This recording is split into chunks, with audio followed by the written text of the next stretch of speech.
John 19. Then Pilate took Jesus and flogged him, and the soldiers twisted together a crown of thorns and put it on his head, and arrayed him in a purple robe. They came up to him, saying, "Hail, King of the Jews!" and struck him with their hands. Pilate went out again and said to them, "See, I am bringing him out to you, that you may know that I find no guilt in him." So Jesus came out, wearing the crown of thorns and the purple robe. Pilate said to them, "Behold the man!"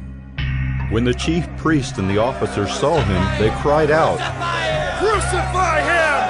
Crucify him!" Pilate said to them, "Take him yourselves and crucify him, for I find no guilt in him." The Jews answered him, "We have a law, and according to that law he ought to die, because he has made himself the Son of God." When Pilate heard this statement, he was even more afraid. He entered his headquarters again and said to Jesus, "Where are you from?" But Jesus gave him no answer. So Pilate said to him, "You will not speak to me? Do you not know that I have authority to release you and authority to crucify you?" Jesus answered him, "You would have no authority over me at all, unless it had been given you from above. Therefore he who delivered me over to you has the greater sin." From then on, Pilate sought to release him, but the Jews cried out, "If you release this man, you are not Caesar's friend. Everyone who makes himself a king opposes Caesar!" So when Pilate heard these words, he brought Jesus out and sat down on the judgment seat at a place called the Stone Pavement, and in Aramaic, Gabbatha. Now it was the day of preparation of the Passover. It was about the 6th hour. He said to the Jews, "Behold your king!" They cried out, "Away with him! Away with him! Crucify him!" Pilate said to them, "Shall I crucify your king?" The chief priests answered, "We have no king but Caesar!" So he delivered him over to them to be crucified. So they took Jesus, and he went out, bearing his own cross, to the place called the Place of a Skull, which in Aramaic is called Golgotha. There they crucified him, and with him 2 others, one on either side, and Jesus between them. Pilate also wrote an inscription and put it on the cross. It read, "Jesus of Nazareth, the King of the Jews." Many of the Jews read this inscription, for the place where Jesus was crucified was near the city, and it was written in Aramaic, in Latin, and in Greek. So the chief priest of the Jews said to Pilate, "Do not write the King of the Jews, but rather, this man said, 'I am King of the Jews.'" Pilate answered, "What I have written, I have written." When the soldiers had crucified Jesus, they took his garments and divided them into 4 parts, 1 part for each soldier, also his tunic.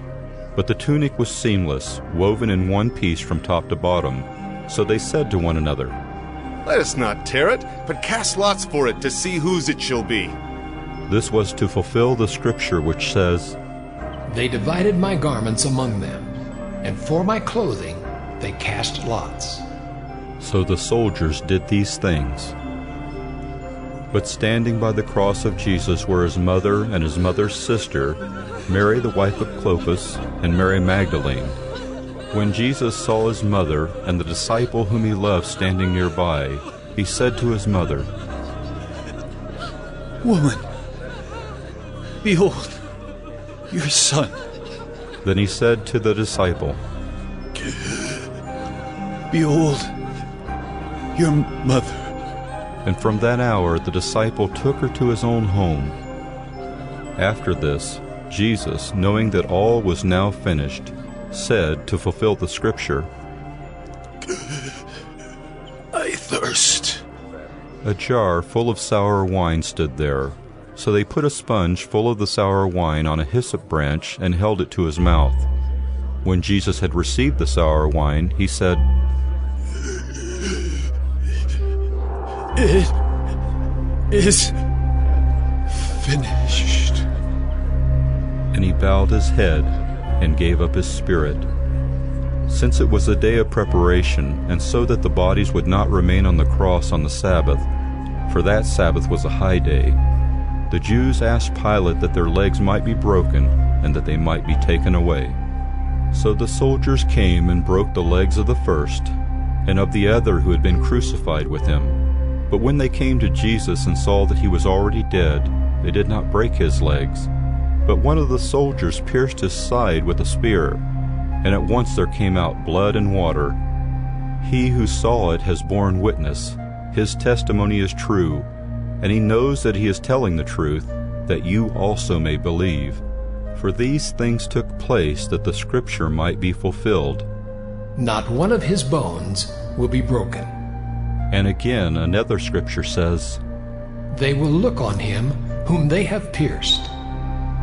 After these things, Joseph of Arimathea, who was a disciple of Jesus, but secretly for fear of the Jews, asked Pilate that he might take away the body of Jesus, and Pilate gave him permission. So he came and took away his body. Nicodemus also, who earlier had come to Jesus by night, came bringing a mixture of myrrh and aloes, about 75 pounds in weight.